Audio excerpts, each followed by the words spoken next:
모든 이름 위에 뛰어난 이름 예수는 주 예수는 주 모든 무릎 꿇고 경배를 드리세 예수는 만유의 주님 모든 이름 위에 뛰어난 이름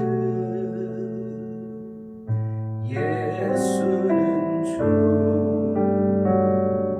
예수는 주 모든 무릎 꿇고 경배를 드리세 예수는 만유의 주님 예수는 주 예수는 주 온 천하 만물을 알아 그 보좌 영광을 돌리세 예수 예수 예수는 주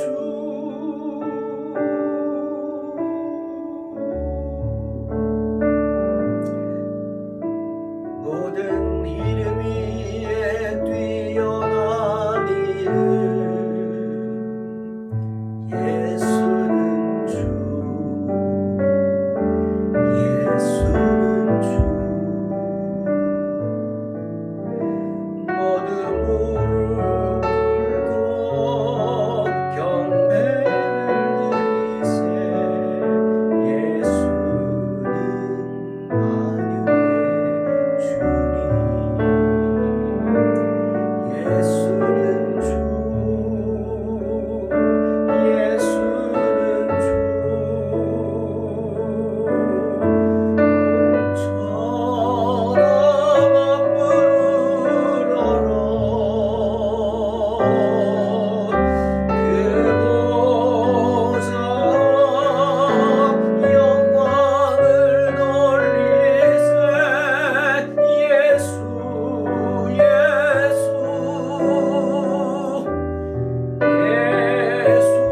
예수는 주 예수는 주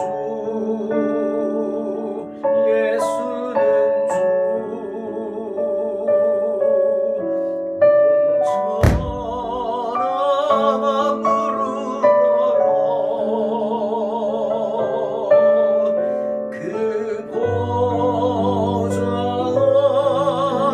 영광을 돌리세 예수 예수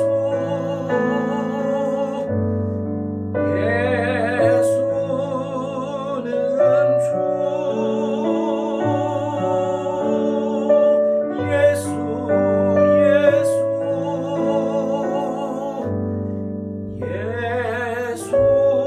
예수는 주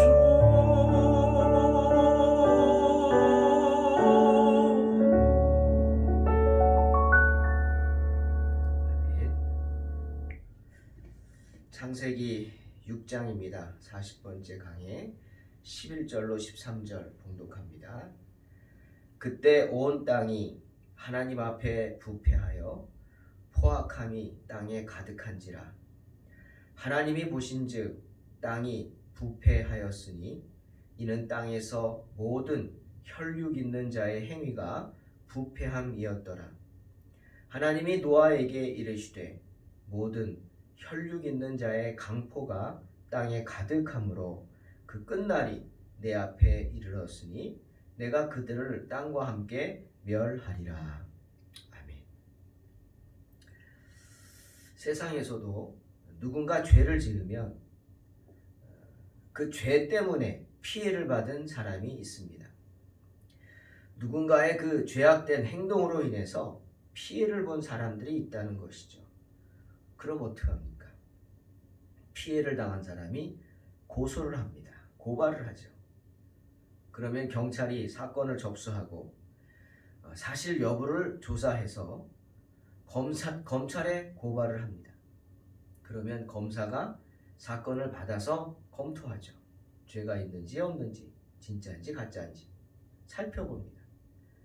그리고 범죄자를 만나고 피해자를 만나본 후에 죄를 살펴본 후에 죄가 있다고 생각되면 기소를 하죠. 이 사람은 언제 어디서 어떤 죄를 지었습니다. 기소문을 작성해서 법원에 죄를 묻는 겁니다. 그러면 판사가 죄인을 불러다가 묻죠. 이런 죄를 지었느냐 아니냐 사실 여부를 확인합니다. 그리고 중요한 거는 그 사실이라면 본인의 의사를 묻는 겁니다. 죄를 인정하느냐 인정하지 않느냐 묻습니다. 그런 후에 판사가 최종 판결을 합니다. 물론 판사에 따라 판결이 다를 수 있죠. 그러면 무엇에 따라 판사가 판결을 합니까? 물론 죄의 경중입니다. 중한 죄냐? 그렇지 않고 누구나 순간 실수해서 지을 수 있는 죄냐? 경중을 판단하고 그 다음 중요한 게 뭔지 아십니까? 그 죄에 대한 그 죄인의 태도입니다. 입장이죠. 죄를 인정하고 반성하느냐 그렇지 않느냐 거기에 따라서 형벌의 크기가 달라지죠. 이게 우리의 사법 시스템입니다. 그런데 오늘 본문에 하나님께서 이 세상에 대한 심판자로서 이런 판결을 내리는 것을 볼 수 있습니다. 하나님은 태초에 천지를 창조하셨죠. 하늘과 땅을 만드시고 온갖 피조물들을 만드셨습니다. 사람도 물론 만들었죠. 다 만드신 후에 하나님이 지으신 그 모든 것을 보시기에 심히 좋았더라 하시며 기뻐하셨습니다. 그냥 좋은 게 아닙니다. 심히 좋았습니다. 심히. 마음속 깊이 그 피조물들을 바라보면 기쁨이 있다는 거죠. 그런데 어찌된 일인지 하나님께서 땅 위에 사람 지으셨음을 한탄하셨죠. 6장에 나오죠. 그리고 그 마음에 근심하셨습니다. 왜죠? 이유도 나옵니다. 사람의 죄악이 세상에 가득함을 보셨기 때문이에요. 또 그 마음으로 생각하는 모든 계획들이 항상 악할 뿐임을 보셨기 때문입니다. 참 사람의 마음 가운데는 이런 악함이 있는 것 같아요. 그렇죠? 남의 어려움을 기뻐하는 그런 악함도 있고요. 또 어떤 의도가 그렇지 않지 할지라도 참 악한 모습으로 드러나는 경우들이 많이 있는 것 같습니다. 검사가 기소하는 죄명이 무엇이죠? 지금 이 세상에 대한 검사가 기소하는 죄명이 뭡니까? 하나님이 심판하기 전에 죄인을 불러다 죄를 물으시겠지만 그 죄명이 11절에 나옵니다. 온 땅이 하나님 앞에 부패하여 포악함이 땅에 가득했다. 이게 죄명입니다. 죄명이 뭐라고요? 부패했다는 거예요. 하나님 앞에서. 그리고 포악하다는 거예요. 포악해. 그냥 포악한 게 아니라 온 땅에 가득해요. 죄명을 쓰자면 부패한 죄요, 포악한 죄입니다. 한마디로 타락한 죄입니다. 흉악한 폭력이 난무한 죄입니다. 그런데 이 말씀을 묵상하면서 그들의 죄 아니죠. 오늘 우리의 죄 마찬가지 하나님께서 살피시는 나의 죄가 무엇일까 한번 묵상을 해보았습니다. 오늘 주님이 말씀하시는 땅이 부패했다 라는 단어는 히브리 말로 샤하트입니다. 샤하트. 근데 이 뜻을 보니까 원어를 살펴보니까 낭비하다는 뜻이 있습니다. 낭비해요. 뭔가 마음에 찔리지 않습니까? 우리 낭비 많이 하죠. 물론 음식물 쓰레기 낭비의 상징이죠. 쓰는 것들 조금만 좋은 거 나오면 예전 거 확 버리죠. 그 낭비하는 거죠. 그런데 여러분 그것만 낭비가 아니더라고요. 보니까 게으른 것도 낭비입니다. 죄죠. 게으른 게 왜 죄냐? 낭비하는 거기 때문에. 뭘 낭비해요? 시간을 낭비해요. 주님이 주신 귀한 생명을 낭비하는 것이기 때문에 죄가 되는 겁니다. 물론 잠언 24장 33절 34절에 내가 좀 더 자자 좀 더 졸자 손을 모으고 좀 더 누워있자 하니 내 빈궁이 강도같이 오며 내 곰핍이 군사같이 이르리라는 말씀처럼 게으르면 내 삶이 빈궁해집니다. 물론이죠. 하지만 그뿐 아니라 내 삶의 빈궁뿐 아니라 내 영혼이 낙심하게 됩니다. 하나님으로부터 멀어지니까 그런 거죠. 하나님과의 만남이 게을러지니까. 또 여기서 포악하다는 단어는 하마스라는 단어입니다. 하마스. 이 하마스는 우리가 잘 아는 흉악하다, 잔인하다 물론 그런 뜻도 있지만은 불의한 소득을 얻는다 이런 뜻이 있더라고요. 여러분 한번 생각해 보십시오. 자꾸 찔리지 않습니까? 우리 어디선가 불의한 소득을 얻은 적이 없으십니까? 불로소득이라고 하죠. 제가 오래전에 이런 얘기하긴 그렇지만 목회를 하다가 처음으로 어려움을 겪고 1년 정도 쉰 적이 있습니다. 그래서 벌써 오래전이죠. 1999년인가 98년인가 그랬을 거예요. 그래서 저 양산이라는 데서 있었는데 그때 막 미래에셋이라는 증권회사가 생겼어요.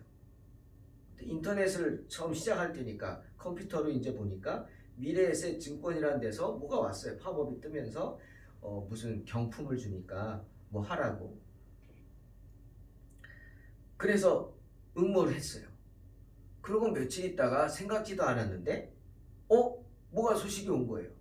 보니까 세상에 그 500만 원인데 제가 1등에 당첨이 됐어요. 세상에 살다가 이런 일도 있더라고요. 기가 막혔죠. 이 진짜인가? 몇 번 확인했는데 진짜예요. 그래가지고 이제 그 수령하는 거 때문에 전화를 하고 했어요. 그랬더니 그 주는 게 분명히 500이라고 돼 있는데 500을 다 주는 게 아니더라고요. 300 몇십만 원을 주더라고요. 그래서 제가 전화했어요. 이거 왜 500인데 이러냐? 왜 약속하고 다르냐? 그랬더니 지금도 기억납니다. 그때 전화 받았던 여자분이 그러는 거예요. 세금 떼야죠. 그래서 세금을 이렇게 많이 떼요? 그랬더니 그럼요. 그 다음에 한다는 말이 불로소득이잖아요. 그 말을 듣는데 뭔가 내가 죄진 건가 하는 생각이 들었어요. 불로소득이래요. 그런가?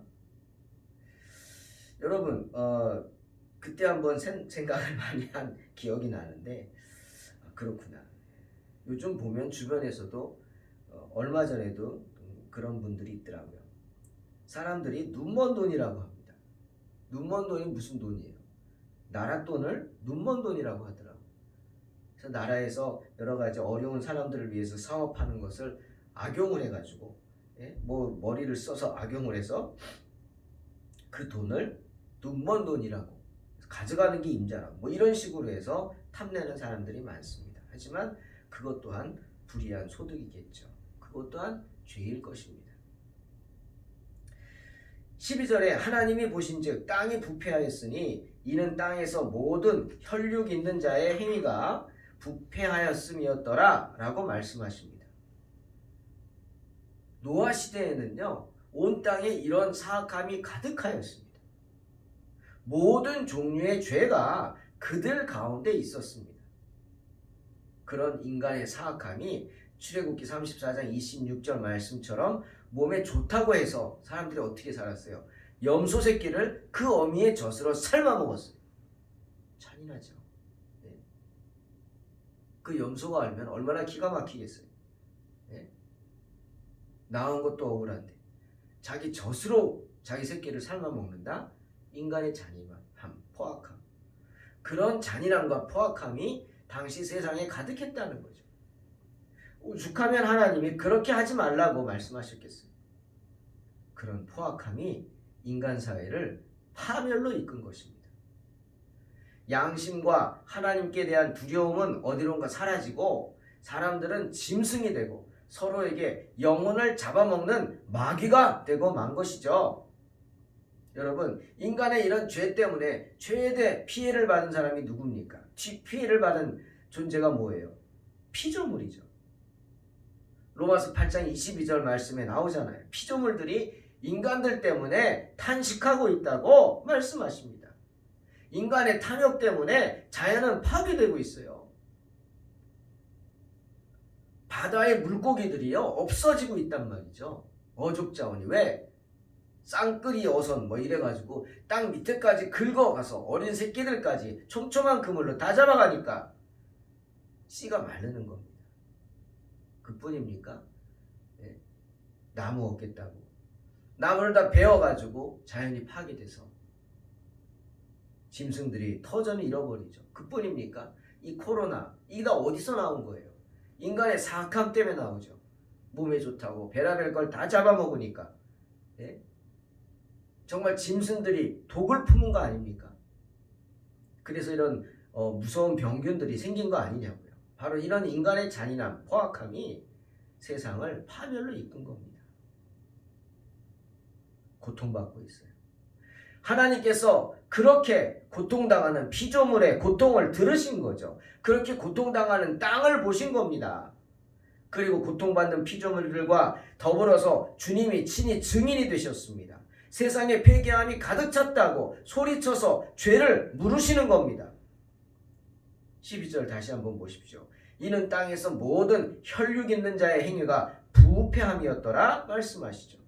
그 폐괴함의 죄가, 그 죄의 전염병이 세상 모든 사람에게 전염됐다는 겁니다. 그 죄가 뭡니까? 더 이상 참지 못할 죄죠. 더 이상 용서받지 못할 죄입니다. 온 세상을 깨끗이 씻어 버리셔야 할 만큼 무서운 죄입니다. 물로써, 홍수로써 세상을 싹 쓸어버리셔야 할 죄인 것입니다. 사랑하는 성도 여러분, 이제 남은 것은 뭡니까? 심판이죠. 판사가 선고를 내리는 거예요. 그 선고에서 우리는 어떤 선고를 받았어요? 노아 시대의 사람들은 어떤 선고를 받았어요? 죽음이에요. 사형. 뭐로? 물로써 사형이에요. 물에 빠져 죽는 심판이 내려진 겁니다. 하나님의 심판이죠. 창세기 6장 13절에 하나님이 노아에게 이르시되 모든 혈육 있는 자의 강포가 땅에 가득하므로 그 끝날이 내 앞에 이르렀으니 내가 그들을 땅과 함께 멸하리라. 주님의 심판입니다. 주님 이 땅에 엄청난 비를 내리십니다. 하늘의 창문들이 열리고 땅의 깊음의 샘들이 터지게 하시죠. 40일 밤낮을 비를 내리게 하셔서 큰 홍수가 일게 합니다. 그래서 물로써 세상을 심판하시는 것입니다. 사랑하는 성도 여러분, 죄의 싹은 사망입니다. 어렵고 힘든 일이기는 하지만 부패하고 포악한 삶을 멀리 하시기 바랍니다. 불의한 소득을 탐하지 마시고 특히 낭비하지 마십시오. 게으르게 살지 마시기를 주의 이름으로 축원합니다. 기도하겠습니다. 하나님 감사합니다. 어리석은 저희들 주님 앞에 온전히 기도하며 엎드리길 원합니다. 주님께서 우리와 함께 하시고 언제든 우리 가운데 함께 하셔서 부족한 저희들을 붙잡아 주시옵소서. 하나님이 우리와 함께 해 주시고 귀한 축복을 내려주실 줄로 믿습니다. 게으르지 않게 하시고 불의한 소득을 탐하지 말게 하시고 낭비하지 않는, 인생을 낭비하지 않는, 그래서 하나님의 심판을 두려워하는 복된 성도들 되게 하여 주시옵소서. 예수님의 이름으로 기도하옵나이다. 아멘. 믿음으로 모든 이름 위에 뛰어난 이름 예수는 주, 예수는 주. 모든 무릎 꿇고 경배를 드리세 예수는 만유의 주님